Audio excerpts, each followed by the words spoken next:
আসসালামু আলাইকুম এভরিওয়ান। চলে আসলাম রানী এবং রাজার বাসায়। তো দুজনে মিলে আপনারা দেখতেই পাচ্ছেন কি সুন্দরভাবে ডিমে দিচ্ছে। একেবারে ছবির মতো, নড়াচড়া নাই, কোনো চুপচাপ বসে আছে, দুজনে মিলে দিচ্ছে। কিন্তু এই গরমে কবুতর যদি দুজনে মিলে দেয় তাহলে কিন্তু বন্ধুরা ডিমে সমস্যা হতে পারে। কারণ বেশি হিট হয়ে গেলে ডিমের ভিতরে যে বাচ্চা থাকে এই বাচ্চা কিন্তু নষ্ট হওয়ার সম্ভাবনা।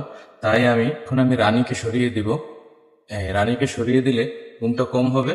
এবং দেখেন রানী কি করে, রানী ডিমে দেওয়ার জন্য আমাকে মারছে। আর এখানে দেখেন রানীর ছেলে এবং মেয়ে কিন্তু বসে আছে চুপচাপ। তারাও খুব সুন্দর এবং ভদ্র এবং কিউট। কিন্তু রানী কিন্তু ডিমে দিতে চাচ্ছে, যার কারণে আমাকে সে বারবার মারার আক্রমণাত্মক ভাবে চলে আসছে।